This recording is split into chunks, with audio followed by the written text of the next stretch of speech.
Boker Tov, today's Daf Yomi is Yevamos Daf Lamed Zayin, Yevamos 37. We're going to start on the bottom of Lamed Vav Amud Beis 36b, around 8 lines from the bottom. So Amalei Rav Ashi, Rav Hoshaya, Breder Rav Idi. So what's he going to be talking about here? We had said in yesterday's Daf that a person is not allowed to marry a pregnant woman or a nursing woman because of the concern the new husband would not take care of the child properly. And in that context, our mayor says if he does marry her, he has to divorce her and stay divorced from her forever. Whereas the Rabbanan say, no, that if he marries her, he has to divorce her. But after the 24 months, he's allowed to remarry her. So in that context, here, Rav Ashi says to Rav Hoshai, the son of Rav Idi, we learned in the Mishnah in Shabbos that Rashbag says, Kol shasha ba'adam lamed yom, any baby that's once it's been alive for 30 days, ain't no nafil. It's no longer considered a nafil. A nafil is a fetus. It's not viable. Meaning to say, once it's been alive for 30 days, it's considered like a full-fledged human. For different laws, and one is the law as it relates to yibum, that it's considered like you have an offspring. Also, as it relates to laws of inheritance and mourning. So the Gemara says, but that means to say that if it wasn't alive for 30 days, sveika, then it's considered to be like it's an uncertain offspring, and so therefore. The Idmar, and we learned about that, that if this offspring dies after 30 days, and this woman who had an offspring and died within 30 days, but she assumed, oh, my husband had an offspring, so therefore I'm allowed to marry somebody else. I don't need Yibam or Chalitza. She went up and she did it. She did the Yibam, she did the betrothal. So what's the status? Ravina Mishmei de Rava Amar, Ravina said the name of Rava, Meishis Yisrael, so really out of a doubt, we should require chalitza in a situation where the offspring dies in less than 30 days. But she went ahead and got betrothed. So what do we do? So Ravina said, look, out of a doubt, we'll make her get chalitza just to cover all our bases. But that's only if she got betrothed to a regular Jew. But if she got betrothed to a Kohen is not allowed to marry a divorcee, and he's also not allowed to marry a woman who was choletzes, a woman who was a chalutza, who had received chalitza. So therefore, Ravina says, in the name of Rava, if she was the wife of a Kohen, and out of a doubt, we're not going to prohibit her from being with her husband. And Meishas Kohen, he ain't a choletzes. We're not going to prohibit her from being with her husband because this is just out of a doubt. So really, we are going to assume that the offspring was viable because most offsprings are viable. So Misharshia, Mishmei de Rava, he says no. Rabbi Sharshia said in the name of Rava, Achasu v'achasu choletzes. He said, no, we're not going to draw this distinction. We're not going to give a break to the Kohen. That it doesn't matter. It doesn't matter. We're going to say that in both cases, she is choletzes. In both cases, that she is not allowed to continue that marriage. She has to get the chalitza. And in this case with the Kohen, she can't continue the marriage. So I'm like Ravina or Misharshia. So Ravina said to Misharshia, he said, okay, I know why you're saying Rava says that she has to get chalitza even from a Kohen, and then she can't even be with that Kohen anymore. Even from her brother-in-law, and then she can't even be with a Kohen anymore. Because that's what Rava said at night. But B'tzafra, Hadarbe. But in the morning, he changed his mind. He reversed himself. So when Misharshia heard Ravina say this, Amarle Sharisu, called him like the Mr. Permitter, Yeh Rabba the Tishru Avtirba. May be God's will that you should also allow the non-kosher fat, meaning you're going around allowing things. A lot of people read this as like an insult, but I read it as a bracha to him because we know that in the time of the Mashiach, a pig will become even kosher. He says, look, you have such a way to find people that you know how to find heterim, you know how to find ways to allow certain prohibitions. But the Gemara now says that Rav Ashi said, yeah, maybe the will, right? Yeah. So Rav Ashi says to Rav Hoshaya, the son of Rav Idi, So he says, okay, so now we had said that Rameir said that if you marry the nursing woman, you need to leave forever. But the Rabbanan said if you marry the nursing woman, you just divorce her, and then after 24 months, you could go back to her. So what's the question? What's the case with respect to this? A pregnant woman, a nursing woman who is married to the Kohen. Does the Kohen need a divorce, or then he can't go back and be with her again? Do we say mi avud Rabbanan takanto Kohen? Do we say the rabbis figured, they were easy for the Kohanim, and so they said to the Kohen, you don't have to divorce her, so that you could remain married to her, or because otherwise you'll never be able to be with her again. Or maybe they didn't say it. So Amalei Hachi Ashta. So Vashai Braid Ravidi says the two cases are not comparable. There's a distinction between the two cases. Bishamas, in that case over there, given the Ikarabanan, the Polygalai, the Rashbag, in that case, the Rabbanan argued with Rashbag. And the Rabbanan said that the Nefel, when he doesn't need 30 days, from one day it's a viable child. And so therefore, even though it's not even 30 days, it's a perfectly good offspring. Therefore, Gabeesh is going. So therefore, when it comes to the wife of a Kohen, keeping the low Elshar of Din Karabanan. So really the baby was viable. So therefore, when it comes to the Kohen, it's just a stringency. So we'll say, you know what? Since it's with the Kohen, we don't require chalitza. But here, come on, Navid.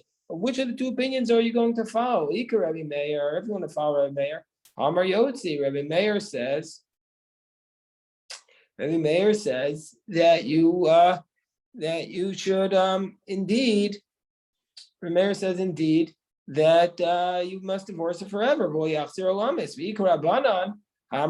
rabbi said divorce her with an actual divorce, so there's no solution here. So therefore, in this case, Vashai Ravidi says no alternative, no special dispensations for the Kohen. But there is an option here, actually. You'll see the Gemara says there is actually an option. Because let's say you betrothed her within 3 months, this woman who you weren't allowed to betroth because she was nursing, Ubarach, and then you ran away. So then what's the concern about? The concern is that you're not going to take care of the child, but guess what? You run away for the next 24 months. So one says, okay, still excommunicate him. The rabbis made a decree, now I do it, doesn't matter. But the other approach is to say, no, he ran away. And since he ran away, it shows that helps him. It shows that he's not going to be with her until after the other baby's old enough. And so therefore you don't need to excommunicate him. And no, the fact that he ran away, that helps him. And so therefore you're not required to divorce under those circumstances. So presumably, if she was betrothed to a Kohen and the Kohen ran away, according to Rafram, it will be a sufficient solution. So he had said in the Mishnah that if there was an offspring that was where it was an uncertain, let's say, what's the scenario? Reuven is the brother. So Reuven was married to Rachel, and Reuven dies, and then his brother does Yibum with Rachel. Shimon does Yibum with Rachel, and then 7 months after Shimon marries Rachel, a baby pops out. So the baby could either be 9 months the child from Reuven, or 7 months the child from Shimon. So under those circumstances, we had said in the Mishnah that for sure the baby's okay, because if the baby was the 9 months from Reuven, it means the baby was conceived in a permitted manner. And if the baby was 7 months from Shimon, then then Shimon was allowed to be with Rachel because Reuven did not have any offspring. So the baby's okay, but the parents, Shimon and Rachel, they have to bring a offering called an asham toa, because we're not sure if they sinned or not. Because if the child was really the offspring of Reuven, then Shimon and Rachel committed a severe sin of kares by being together. So why do we say they'd have to bring an uncertain sacrifice called an asham toa? Why don't we follow the majority of women? Most women give birth after 9 months. So say that this is Reuven's offspring, and Shimon and Rachel have to bring a korban chatas. So the Gemara says, no, Amar way, no. Rav Nachman says to Rava, Nashi di dan la shiva yod. And he says, no, our women give birth after seven months. So it's not an issue. Our women give birth after 7 months. So therefore, we're not sure. He says, well, 1 second. Your women are not the majority of the world. The majority of the world give birth after 9 months. And so therefore, why don't we follow that and make them bring a sin offering? He says, no, this is what I was saying to you. This is what I was saying to you. Rov Nashim, majority of women, Yolad and Latisha, majority of women give birth after 9 months. Umiut Shiva, and the minority of women give birth after 7 months. Whoever gives birth, Latisha, whoever gives birth after 9 months, Ubra Nikar Lishlish Yamah. The baby is visible, so the woman starts to show after 3 months. Why? How do we know that? From Tamar, because it says after 3 months that they noticed she was pregnant in Genesis chapter 38. But this woman, since she was not showing after 3 months, therefore, her majority that she was giving birth after 9 months has been destroyed. So therefore, that's why we're uncertain in this case if she was pregnant from her first husband or from the second husband. The Gemara says, well, wait 1 second. If most women who give birth at 9 months, then the baby is showing from 3 months. From the fact that this woman was not showing anything after 3 months. Why don't we say for sure the baby was born from the 7th month? Gemara says, okay, you're right. So this is how we have to understand this case. Majority of women who give birth after 9 months, the majority of women who give birth after 9 months, the baby is showing at 3 months. But this woman, from the fact that it's not visible after 3 months, Israel Ruba, her majority has been punctured, and so therefore it's a doubtful situation. So we said in this case where the brother marries his brother's widow, and then the baby comes out 7 months later, that since the baby could be attributed to the first husband or the second husband, but either way it would have been done in a permitted manner, that baby's okay. But since we don't know if the baby was from the first husband or the second husband, the second husband, he's never allowed to be with this woman again until they clarify it. So if he would be with his wife's sister, that would be prohibited because they're maybe not allowed to be together. And if they would for sure not be allowed to be together, the offspring would be a mamzer. A mamzer is not allowed to marry another Jew, but a mamzer can marry another mamzer. But this case is maybe a doubtful mamzer because we don't know if they're allowed to be together. So that's the context for the next piece of the Gemara. So Tana Rabbanan, the rabbis taught, Rishon, the first offspring of this union, royally was going gadol. For sure, that first offspring is okay. So he could even be the high priest. But Sheni, the second one is what's called a mamzer misafik, is a mamzer out of a doubt because we're not sure if they were allowed to be together or not. The surviving brother and the widow. So we're not sure if the deceased brother had an actual offspring. Whereas Rebbe Lezer ben Yaakov says, "Ein mamzer misafik." So by the way, a mamzer out of a doubt, an uncertain mamzer, such an offspring cannot marry anyone. They can't marry another mamzer because they're not even a mamzer. They can't marry a regular Jew because they might be a mamzer, and they can't marry a mamzer because they might be a regular Jew. So they can't even marry another mamzer misafik because the other mamzer who's uncertain might also be regular. So they can't marry anyone. So Rebbe Lezer ben Yaakov says there's no such thing as a mamzer misafik. We're going to have a dispute. What is Rebbe Lezer ben Yaakov saying? Abai, Micah Amar Abai says Rebbe Lezer ben Yaakov is saying the following. Amar. He's saying Rishon Roy Leo is Kohen Gadol. The first one could be the Kohen Gadol. The Sheni Safek Mamzer. The second one is a Safek Mamzer. And since he's a Safek Mamzer, since he's an uncertain Mamzer, Asur b'Mamzeres.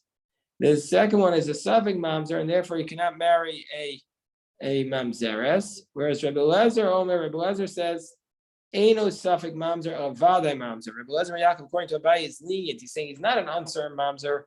He's a certain, we view him as though he's a certain mamzer, and so therefore, mutter b'mamzeres, he can marry another mamzer. That's Abai's approach. Rebbe Lezer ben Yaakov is being lenient, whereas Rabbah says, Hachu Kamar. This is how we read this source. That Rishon Ra'alio is going gadol, Sheni mamzer vadai misafek umutter b'mamzeres. And the first one is a Kohen Gadol, whereas the second one is going to be considered like he is a certain mamzer and out of a doubt, and he's allowed to marry a mamzeret. Whereas Rebbe Lezer ben Yaakov says Ein vadai mamzer misafik el safik mamzer.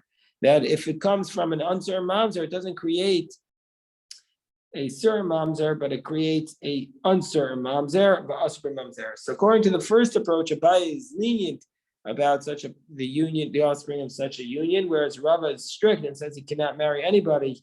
He cannot marry anybody. So the Gemara says that this dispute between Abaye and Rava as to how to understand Rebbe Elazar ben Yaakov, it actually relates to a dispute of about how to interpret Rebbe Elazar. Kamifal give you the Rebbe Elazar. Now Rebbe Elazar says, "Vadayin bevadayin mutter." If you have two certain mamzerim, then they can marry each other. Vadayin b'sveikan, usveikan bevadan, usveikan b'sveikan. But if any one of them is uncertain, or even if they're both uncertain, they're prohibited to get married. Ve'eloin sveikan. These are the categories of people who are not sure if they're a mamzer or not. Shituki is a child. It means quiet. And if the child asks who the father is, you say, shh, don't ask. Asufi, they didn't have a social welfare network, so they used to just drop kids off in the marketplace. It's a found kid, abandoned child. Kusi was a group of people. Their conversions were suspect, and we didn't know who they were, and so they were called. They didn't get divorced, they're married properly, so they were called kutim, doubtful suffix. Amar Rav Yehuda, Marav Halacha Rebbe Elazar. And Rabbi Yehuda said in the name of Rav, the laws like Rebbe Elazar, that i.e., you can't marry a doubtful, uncertain mamzer to a certain mamzer. But then he said the law, Rav said the laws like Rebbe Elazar, but then Kamrisa Kamei de Shmuel, but then I went and taught this in front of Shmuel. Rabbi Yehuda studied with Rav, but then after Rav died, he went to study with Shmuel. Shmuel said to me, Amarli, Hillel Shana Asar Yochsen Ahom, that he said that Hillel taught that there were 10 groups of people, categories who went up from Babylon. And who are these 10? Kohanim, Leviim, Yisraelim, Chalalim. These are disqualified Kohanim, or the offspring of disqualified Kohanim. The disqualified Kohanim, Geire, converts, Cherure, freed slaves, Mamzerim, Nesine, and Shesuki, Vasufi. So the Mamzerim, and the Nesinim are like Safek Mamzerim, or Shesuki, we said is an uncertain Mamzer. And the Asufi v'kulam mutar lavos ebazeh. So whereas Rebbe Elazar is saying that Rebbe Elazar was strict that you can't marry an uncertain to a certain. Hillel says you can marry an uncertain. All these categories can marry with each other. So therefore, Abaye seems to be saying like Shmuel's interpretation of Hillel, and Rava is saying like Rebbe Elazar. So the Gemara says, the Ato merit halacha karebi Elazar, and he said, and so Shmuel said that Rabbi Yehuda said in the name of Shmuel that he said, and you want to say the laws like Rebbe Elazar when the laws like Hillel, not like Rebbe Elazar. So Abaye is several like Shmuel. So Abaye is consistent with Shmuel's position, who said in the name of Hillel, the Amar halacha kahillel. He says the laws like Hillel, Mukila Rebbe Elazar ben Yaakov, and he says that what's Rebbe Elazar ben Yaakov saying? That Rebbe Elazar is saying Aliba de Hilchasa. He's saying that according to the law, an uncertain mamzer is like a certain mamzer, and they could get married. Saying so that the law of Rebbe Elazar ben Yaakov should not contradict the law of Hillel. The Rava Savra Karav, Rava holds like Rav, who says Hilchasa Rebbe Elazar, meaning to say that you're not allowed to marry an uncertain mamzer to a certain mamzer. And Mukila with the Rebbe Eliezer ben Yaakov, Aliba de Hilchasa, and he also interprets Rebbe Elazar ben Yaakov's position in accordance with Rebbe Elazar ben Yaakov, the Hilchasa ki yechidu tikshi Hilchasa. And so he is strict that you cannot marry an uncertain to a certain. We're on 37b. So Amar Abaye says, Mina Minala, how can I prove to you to call Sveikel or Rebbe Elazar ben Yaakov Kavadei Mashvile?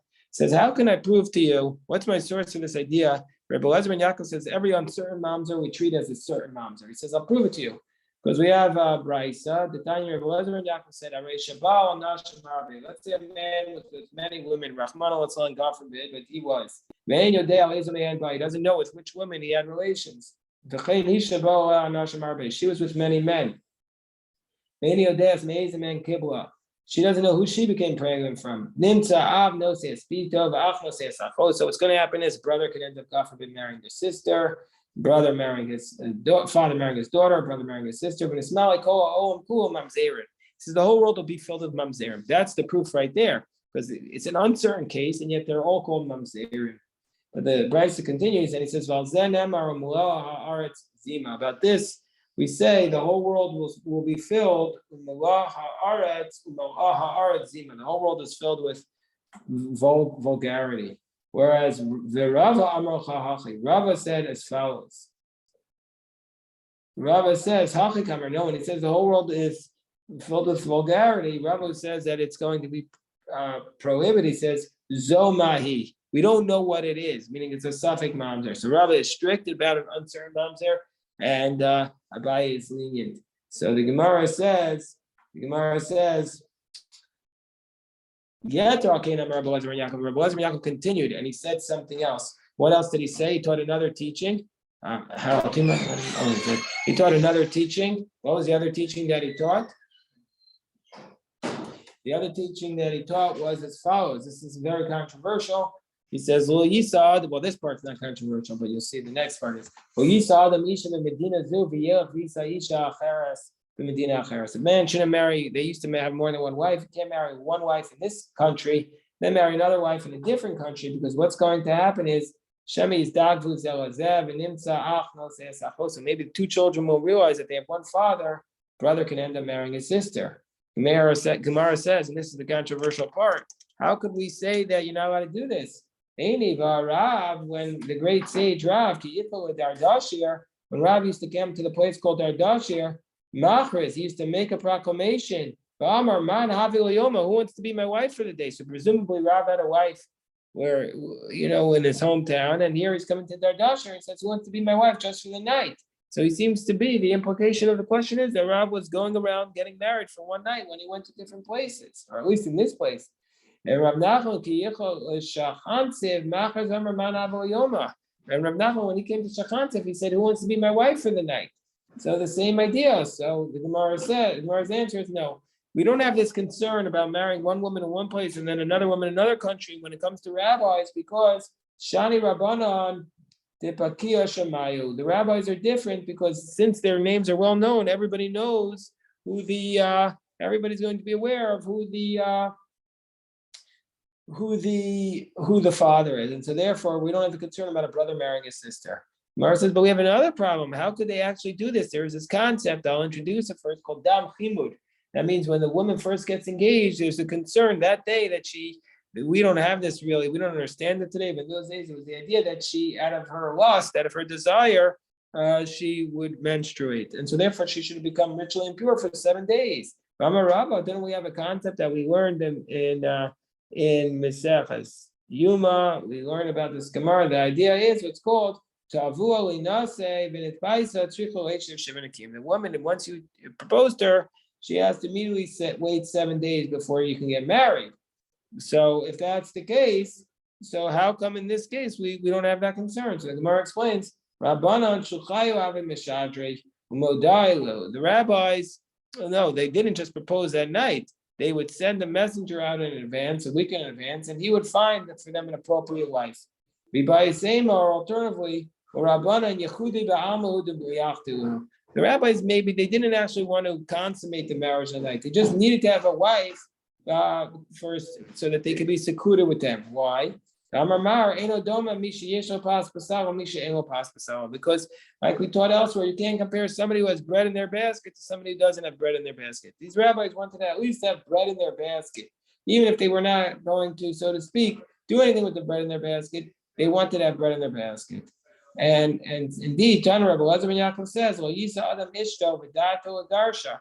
So Rabbi Elazar ben Yaakov said, in this context, a person should not betroth the woman with the intent to divorce her like a few days later, because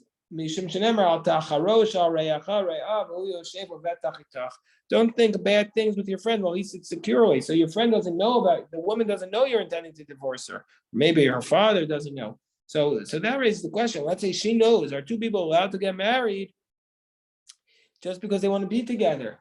And then with the intent to divorce after the fact. Obviously, it's not recommended, but we're saying, is it something that is okay? So that's a dispute amongst the commentaries. Okay, so we'll just do a little bit more. So because the next piece of Gemara, a very interesting piece, the Gemara discusses, we had discussed this child who was born from the first. We don't know if it was from the first father, meaning to say from the deceased brother, or from the Yavam, from the living brother. We don't know who this child's real father is. So we call this child a suffix, a doubt. So let's say what happens now. Let's go into laws of inheritance. Suffix v'yavam. So now this suffix child comes along with the yavam. Yavam is the living brother, who is possibly the suffix father. And now what do? They want to divide up the deceased brother's estate. So normally the yavam would divide up the estate, but if the deceased brother had a child, the yavam would get nothing. So Safek Amar, the suffix says, Ana bar misna, I'm the son of the deceased. It's my money. The Yavam Amar, the Yavam says, no, aparai didiyat. He says, no, you're my son, you get nothing. You're not the son of the deceased. So then what do we say? So then we say, we say it's money that's in doubt, and since it's money in doubt, you divide it. Okay, next case, they're going to get progressively more complicated. Suffix ubnei yavam. Let's say you have the suffix and the offspring of the yavam. So the suffix, we don't know who his father is, but we know the yavam had other children. And now misna. And now they want to divide up the offspring of the deceased. So let's say after the yavam had the child, then the yavam dies. So now the yavam's other children and this suffix, they want to divide up their uncle's estate. So Safek Amar Ahu Gavra Bar Misnahu. He says, I'm his offspring. He says it's my money. I'm the offspring of the deceased. Whereas Bnei Yavam Amri, but the people are either his brothers or his first cousins, the children of the Yavam, they say, Atachinuat. No, you're our brother. Umantahu de Islach Ba'adam. You just get one portion amongst us to divide up the estate. So what do we say here? So what's the law in this case? So Savar Rabbanan Kameder of Masharsha, the rabbis in front of Masharsha thought to say the name are Masnisani. They tried to analogize that this is exactly like another case. The Tanam we learned in the Mishnah. We're going to get to it in Daf Kuf. Hu eno yoresh otam behem yorshino. So that this Mishnah refers to a case that what is the case that this Mishnah refers to? That this refers to a case where if there was a woman who did not wait 3 months before getting married, she got married right away, and then we're not sure if her children are from the first husband or from the second husband. So we say under those circumstances, he does not inherit them because he's not sure that that he's their brother, but they can inherit him because he has no other brothers, and they could say we're your brother, so they get to inherit him. But this case is actually the opposite situation. Here, our case here. 1 second, I'm going to mute everybody. Hold on, and if you have a question afterwards, you can ask it. Hold on, I'm just going to mute because I'm hearing background noise. So here, this case here is actually the opposite. Why is this case the opposite? This case is the opposite because Hasam in that case, the children of the first husband say to the children of the second ones, I see Rayushkol. They say, you bring them a proof that you're really our brother and that you could take it. Here, the one who's the Yavam, who's the suffix, he's the one who's saying to them, I see Rayushkol. He's saying to them, you bring the proof and take it. So here it's switched. So therefore, so maybe it's the same thing, that maybe the one who is certain is the one who has the claim. And so therefore, maybe it's the exact opposite, but therefore similar. And so maybe the suffix is the one who gets all the money. The Gemara says, no, the two cases are not the same. There, the first brothers are certain brothers, and the second brother is a doubtful brother. But here, nobody knows. Here, no, everything is a suffix, meaning to say both the suffix and both the offspring of the Yavam, they're both doubtful inheritors because the suffix himself, we don't know if he's the offspring. And the other brothers, we don't know if they're actually supposed to be the real inheritors because the suffix is not the real offspring. So rather, what's it similar to? It's similar to the following case. If it's similar to a Mishnah, it's similar to the following. similar to the following. L'safek u'bnei Yavam shabal lachok b'nichse Yavam gufei. So what's it similar to? It's similar to this scenario, where you have a safek and the offspring of the Yavam that want to divide up. They want to divide up the money of the Yavam himself. So that's similar to the Mishnah. The Hasam Amile Aisi Raya da Achuna Atushkol. Everybody wants to get the brother, the Yavam's money. This is the living brother, the surviving brother's money. So there, the brothers say to the suffix, bring a proof that you're the offspring, and then you can really collect it from us. Okay, if anybody has any questions, I'm happy to address these questions.